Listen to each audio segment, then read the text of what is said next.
My name is Emily Carter. I'm 28 years old. I came home from a 5-day business trip expecting chaos, muddy paw prints, frantic barking, a golden blur crashing into my legs before I could even drop my suitcase. Instead, the apartment was silent. Not the peaceful kind of silence, the wrong kind. No nails tapping on hardwood, no warm weight slamming into my knees, no familiar whine that always sounded like relief. My chest tightened. "Where's Biscuit?" I asked. My boyfriend Daniel didn't look up from the couch. Netflix glowed across his face like nothing in the world mattered. "Oh," he said casually, like he was commenting on the weather. "I took him to a shelter." The sentence didn't register at first. "You what?" "He was too much work, Emily." I felt my brain stall, like an engine misfiring. The barking, the walks, the feeding schedule, the inconvenience. Biscuit wasn't just my dog. He was the one constant I'd had since he was 8 weeks old. He slept on my chest after my mom died. He sat beside me during recovery from surgery. He was there when my career nearly collapsed and I thought I'd ruined my life. And now he was gone. "Which shelter?" I asked. Daniel shrugged. "One downtown." "Does it matter? You're gone all the time anyway." "I travel once every couple of months." This was my first trip in 3 months. I didn't yell, didn't cry. I grabbed my keys and left. 4 hours, 6 shelters. By the time I found him, my hands were shaking. Biscuit was in a metal cage at the municipal shelter, pressed against the bars like he was trying to disappear. The moment he saw me, he started crying, a broken sound I'd never heard him make before.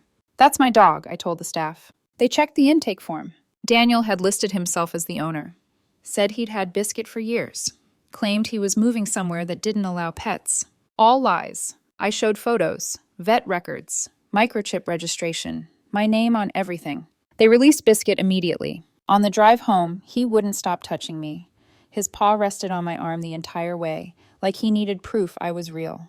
When we got back, Daniel glanced up. "Oh, you found him." No apology, no explanation. I went to the bedroom and started packing. "What are you doing?" he asked. "Leaving." "Because of a dog?" He laughed. "Seriously?" I stopped and looked at him. "His name is Biscuit. You're choosing a dog over your boyfriend." "No," I said quietly. "I'm choosing to leave someone who would abandon a living being and lie about it." I kept packing, and that was the moment I realized this wasn't the worst thing he would do. It was just the first thing I finally saw clearly. I moved out that same night. Not dramatically. No screaming, no slammed doors. Just boxes. Clothes folded with shaking hands. Biscuit's leash coiled like it always had been. Careful, familiar, grounding. I called my friend Lauren, who had a spare room and a fenced backyard. She didn't ask questions. She just said, "Bring him. Bring everything." Daniel didn't try to stop me. That should have been the first warning. Biscuit curled up beside me in Lauren's guest room like he was afraid I might vanish again. I barely slept. Every time I closed my eyes, I saw him behind metal bars, crying. The next morning, something inside me hardened. I opened my laptop and made a list. Not out of spite, out of clarity. Uber rides to 6 shelters. $127 missed work, half day. $220 shelter release fee. $60 emergency vet check after shelter intake. $190 therapy session for acute distress. $150 moving Biscuit's belongings. $50. Total, $797. I sent Daniel the itemized bill with a short message. Payment due in 30 days. This is non-negotiable. My phone rang immediately. "Have you completely lost your mind?" he snapped. "I'm not paying you for picking up your dog. You're paying for the costs caused by you illegally surrendering my property." "He's a dog, Emily." "Legally," I said calmly, "he's property you stole and disposed of without authorization." Silence. Then laughter. "You wouldn't dare." "Pay voluntarily," I replied, "or I'll file in small claims court." He hung up. I thought that would be it. I was wrong. 3 days later, my phone buzzed. "Hey, rent's due. Your half is $9.50. I stared at the message. The apartment was in Daniel's name. I'd been paying half the rent and utilities for over a year. Groceries too. Cleaning supplies. Random household stuff, because he'd been saving money. I typed back. "I don't live there anymore. You didn't give 30 days notice. You gave away my dog. Consider us even." The calls started after that. Voicemail after voicemail. "This is illegal. You're abandoning responsibilities. I can't afford this place alone. You're being petty over an animal." I didn't respond. I took screenshots. Day 5, Lauren texted me from downstairs. Emily, there's someone at the door. Daniel. Lauren answered before I could stop her. I need to talk to Emily, he said. She's not interested, Lauren replied. This is between me and her. Biscuit heard his voice. He growled. Biscuit never growls. Lauren stepped forward. You need to leave, or I'm calling the police. Daniel backed away, but not before shouting, Tell her she owes me $950 plus utilities. That night, I got a Venmo request. $1,100. The note read, Rent, utilities, and emotional distress from abandonment. I laughed. Actually laughed. He gives away my dog, and now he's claiming emotional distress. I declined his request. Then I sent mine again. $797. He declined it too. That's when the stories started. Mutual friends texting. Awkward pauses on phone calls. You really just left him like that? He said you chose an aggressive dog over your relationship.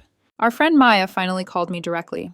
Daniel's telling everyone you vanished and stuck him with bills, she said carefully. That's not true, right? I sent her the shelter paperwork. The intake form showed Daniel's signature. Timestamp 2 hours after I left for my trip. Oh my God, Maya whispered. He planned this. Word spread fast after that. Daniel's story kept changing. First, Biscuit was dangerous. Then I asked him to handle it. Then he was allergic. Finally, it was a misunderstanding.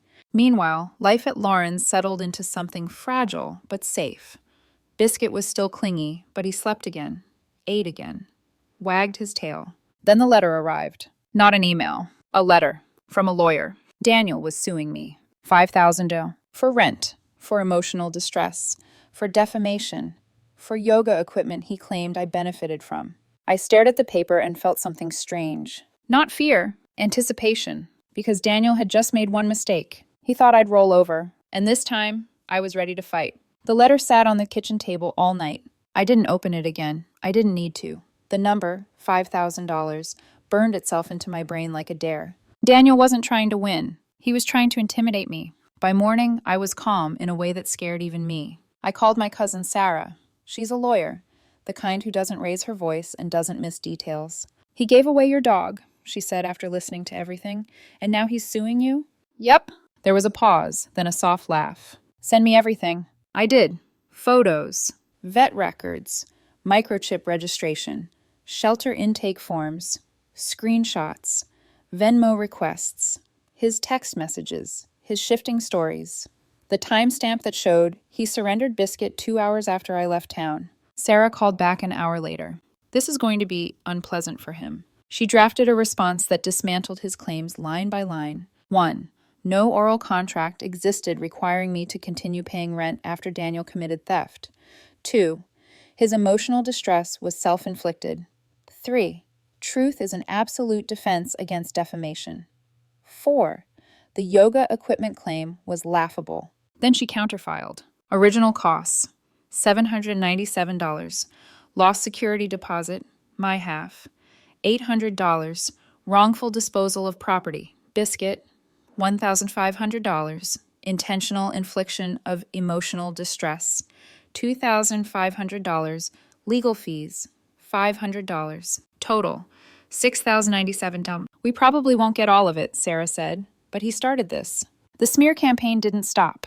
Daniel doubled down. He told people I was unstable, vindictive, obsessed with a dog, that Biscuit had snapped at him, leaving out the part where Biscuit only growled after being abandoned. One night, Lauren showed me her phone, a group chat I'd been removed from. Daniel was in it, talking about me like I wasn't a real person. Something inside me cracked, then sealed shut.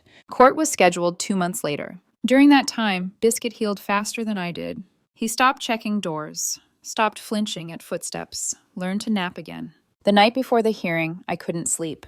Not because I was scared of losing, because I was finally going to be seen. Court day. Daniel arrived dressed like he was auditioning for a legal drama. Blazer, briefcase, confidence that hadn't earned its place. His lawyer looked tired. Sarah arrived with a folder thick enough to double as a weapon. The judge, a no-nonsense woman in her 60s, listened to Daniel first. His lawyer argued I'd abandoned a shared residence without notice, causing financial hardship. Then it was our turn. Your Honor, Sarah began, on April 3rd, while my client was on a documented business trip, Mr. Hale surrendered her dog to a municipal shelter under false pretenses. She handed over the intake form. Daniel's signature, his lies, in ink. The judge looked at him. Did you take her dog to a shelter? Daniel hesitated. He was too much work. She was gone, and I... That's a yes, the judge said. Continue. Sarah laid out everything. Microchip registration, vet records, proof of purchase, a letter from my therapist explaining Biscuit's role as emotional support after trauma. Daniel's lawyer tried to argue that because we lived together, the dog was communal property. The judge raised an eyebrow. Do you have documentation showing Mr. Hale contributed to the dog's care? Silence. Then it is not communal property. Then came the rent issue. The judge asked one question. Would your client have taken this action if he had not disposed of her dog? No answer. That's when Daniel tried to speak directly. She's making this about a dog, he said. It's about responsibility. She left me with bills I can't pay. The judge looked at him, really looked. You took someone else's pet to a shelter based on false information, she said. That is theft. Removing oneself from a living situation with someone capable of that behavior is entirely reasonable.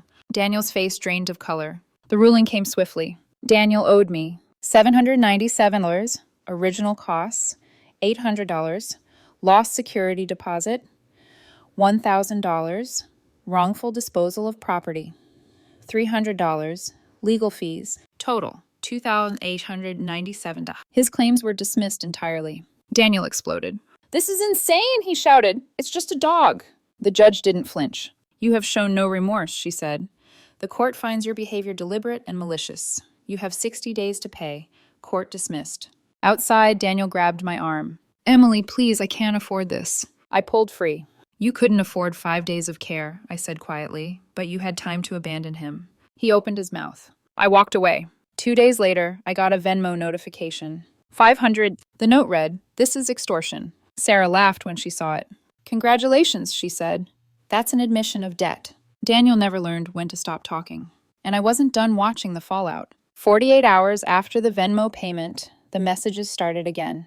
Not apologies. Excuses. Long paragraphs about stress, about money, about how I forced his hand, how I was cruel for not understanding how overwhelmed he'd been while I was gone. I didn't respond. Because I'd finally learned something important. Daniel didn't feel guilty. He felt inconvenienced. Lauren helped me apartment hunt the following week. Biscuit trotted beside us, tail wagging, like he understood this was permanent. We found a small, dog-friendly place with a patch of grass out back. Nothing fancy, but warm. Ours.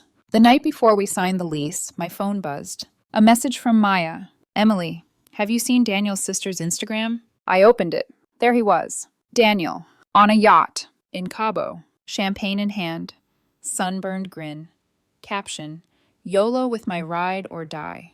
Posted 3 weeks before he claimed he couldn't afford rent. 3 weeks before he said he was saving money. While I'd been buying groceries, toiletries, dog food, cleaning supplies. Scrolling further, I saw it. Matching tattoos, expensive dinners, jet skis, day trips. I sat very still. So this was where the money went. I sent the screenshots to Sarah. She responded with one word. Perfect. We didn't need them for court anymore, but something about having proof felt like closure. The remaining payments came in slowly. $300, then $200, then $500. Each one came with a note. This isn't fair. You're ruining my life. I hope you're happy. I was. Biscuit adjusted to the new apartment faster than I did. He learned the layout in one afternoon, claimed the sunniest spot by the window, stopped jumping at every sound. One evening, while unpacking, I heard him make a strange noise.